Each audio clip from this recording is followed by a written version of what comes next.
నమస్తే welcome back to my channel. Pravarakhya part 41 Samyuktha version. మొదట కోపం వచ్చేది కానీ మా సీఎం సార్ చూపిస్తున్న ప్రేమ అభిమానానికి నేను లొంగిపోక తప్పలేదు. ఆయనకి నేనే పంచప్రాణాలు.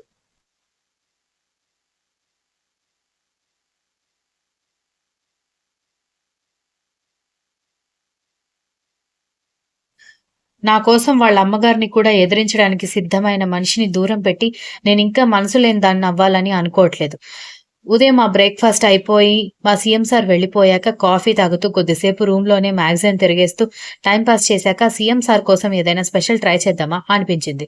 బిర్యానీ చేస్తే ఎలా ఉంటుందని అనుకుంటూ వెంటనే యూట్యూబ్ ఓపెన్ చేసి ఒకసారి చూసి ఎలా చేయాలో ఐడియా రావడంతో నేను గబగబా బయటకొచ్చేసరికి సోఫాలో కూర్చున్న పౌర్ణమి గారు నన్ను గమనించి, "అంత హడావిడిగా బయటకొస్తున్నావు, ఏమైంది సంయుక్త?" అని అడిగింది.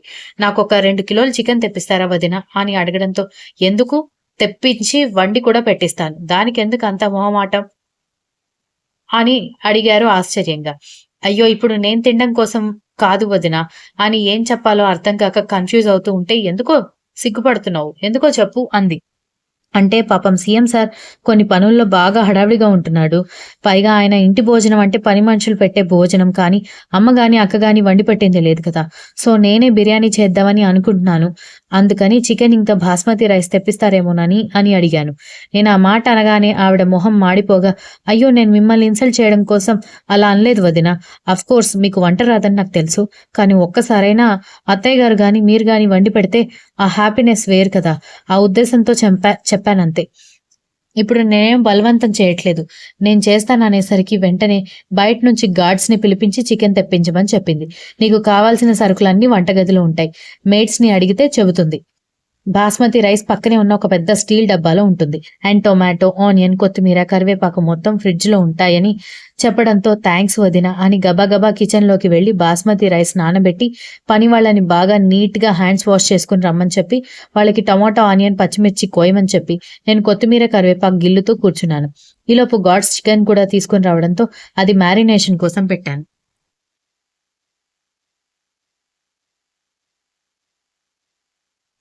మెల్లగా మరొక గంటలో చికెన్ కర్రీ, చికెన్ బిర్యానీ కూడా ప్రిపేర్ చేసి, ఎవరైనా నాన్ వెజ్ తినని వాళ్ళుంటే ఇబ్బందవుతుందని కాబట్టి వాళ్ళ కోసం పాలకూర పప్పు కూడా చేసేశాను.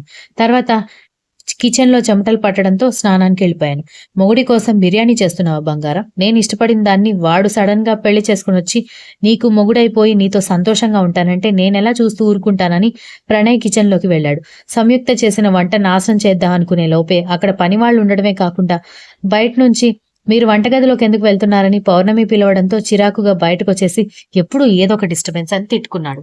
నేను స్నానం చేసొచ్చేసరికి తన అసిస్టెంట్స్‌తో ఏదో మాట్లాడుతూ మా సీఎం సార్ లోపలికొస్తూ కనిపించడంతో, "సీఎం సార్" అని గట్టిగా అరుస్తూ ఎక్సైట్ అయ్యి ఎదురు వెళ్లడంతో వెనుక ఉన్న కార్యకర్తలందరూ ముసిముసిగా నవ్వుకుంటూ, "మీరు లంచ్ చేయండి సార్. మేం బయట వెయిట్ చేస్తామని" బయటికెళ్ళిపోయారు.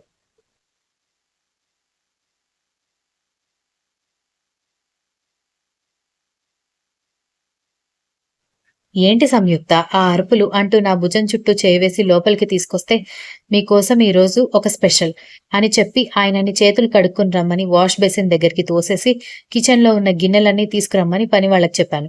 వాళ్ళందరూ అన్నీ తీసుకొచ్చి పెట్టిన తర్వాత మా సీఎం సార్‌ని కూర్చోమని చెప్పి, "మీకోసమే నేనే బిర్యానీ చేశానని" బిర్యానీ, చికెన్ కర్రీ వడ్డించాను. "ఏంటి నీకు వంటొచ్చా?" అని మా సీఎం ఆశ్చర్యంగా అడిగేసరికి, "అంటే రైస్ పెట్టడం, మామూలుగా వెజ్ కర్రీస్ చేయడం వచ్చు కానీ నాన్ వెజ్ నేనెప్పుడూ ట్రై చేయలేదు. యూట్యూబ్‌లో చూసి బిర్యానీ, చికెన్ కర్రీ ట్రై చేశాను. ఎలా ఉందో చూడండి" అని అడిగాను. చికెన్‌తో కలిపి ఒక పీస్ కూడా మధ్యలో పెట్టుకొని ఆనియన్‌తో ఒక ముద్ద పెట్టుకొని కళ్ళు మూసుకొని ఆ టేస్ట్ ఆస్వాదిస్తూ నా వైపు చూసి, "సూపర్‌గా చేశావు తెలుసా?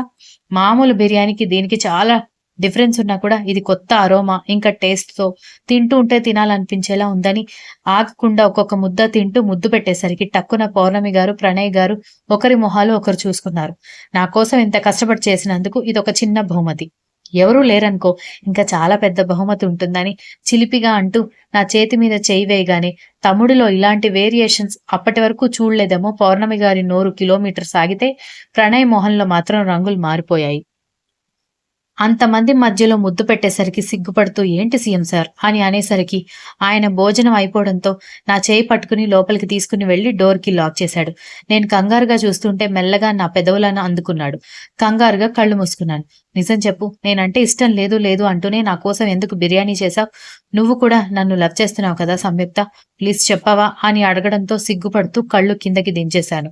నన్నెత్తుకుని నా కళ్ళల్లోకి ప్రేమగా చూస్తూ ఎప్పుడూ నేనే కదా నా ప్రేమను చూపించేది. ఈరోజు నువ్వు చూపించు అన్నాడు.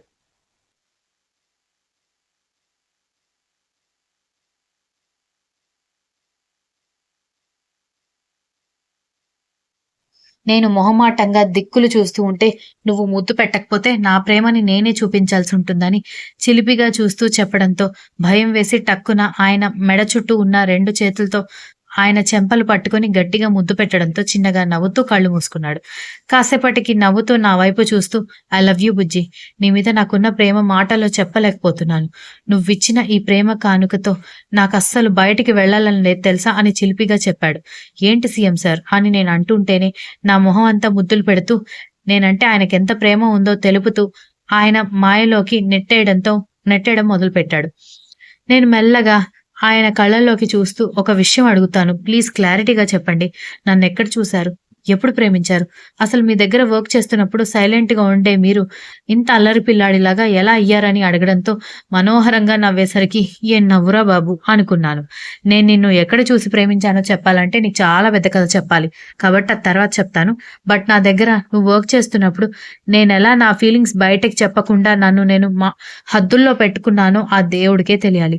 అసలు ఫస్ట్ నువ్వు ఇంటర్వ్యూకొచ్చినప్పుడు నిన్ను చూసి నేనెంత షాక్ అయ్యానో నువ్వసలు ఊహించలేవు.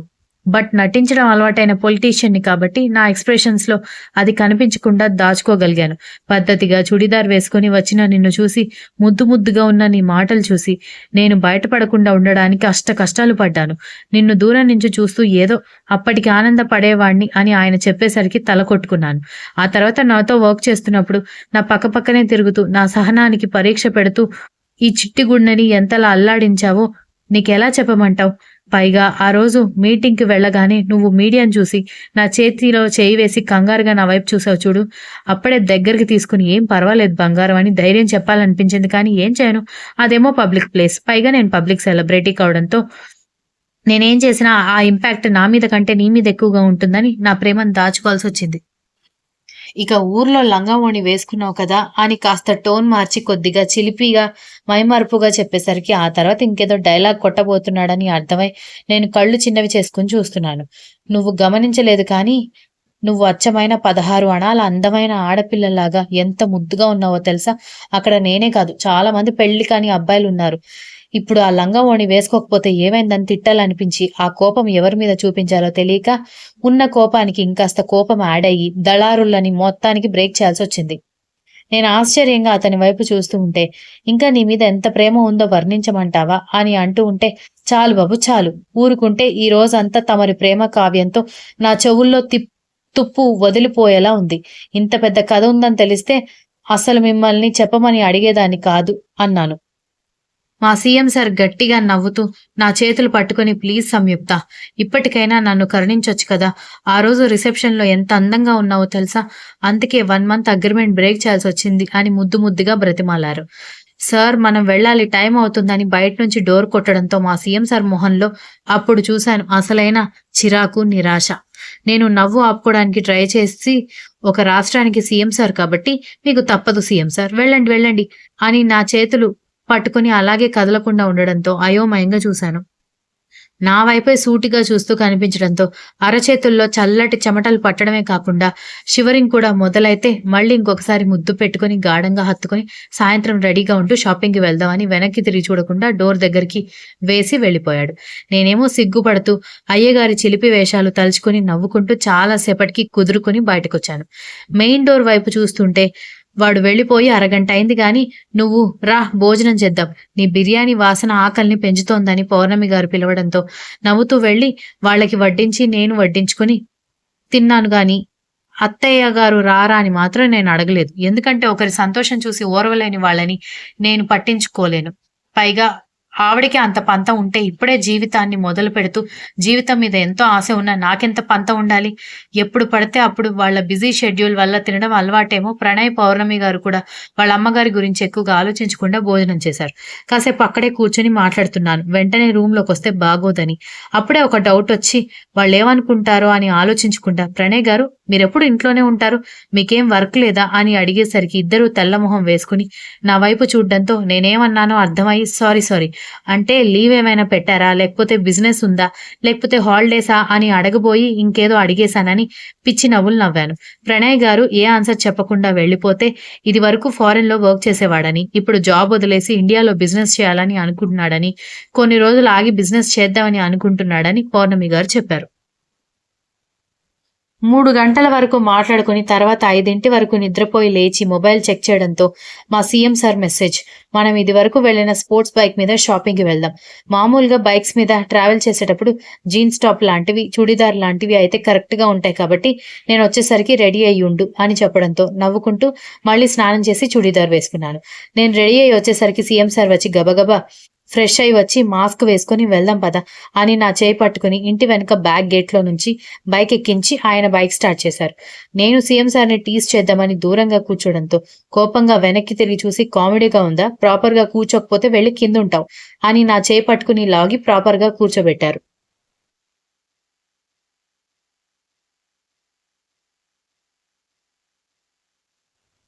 రేర్ వ్యూ మిర్రర్‌లో నుంచి చూసిన నాకు, మా సీఎం సార్ పెదవుల మీద ఒక ఈవిల్ స్మైల్ కనిపించడంతో ఆయన ఎందుకు నవ్వాడో అర్థమై కోపంగా అతని భుజం మీద కొడితే, "మీకు కొంచెం కూడా సిగ్గులేదు" అన్నాను.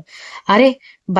బైక్ వెనక అమ్మాయి అంటే యూత్ పడి చచ్చిపోతుంటే, నువ్వేంటి పాతకాలం అమ్మమ్మలాగా ఉన్నావు? కాస్త అప్‌డేట్ అవ్వు బేబీ" అని చెప్పి బైక్ స్టార్ట్ చేయడంతో, "సరే బాబు పదండి" అని నేననగానే బైక్ స్టార్ట్ చేశాడు.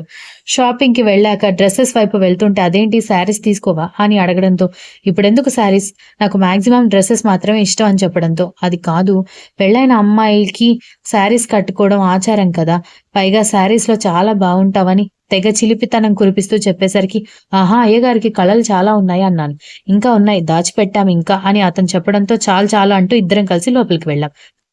Continues. If you like the story, please like, share, comment, and don't forget to subscribe.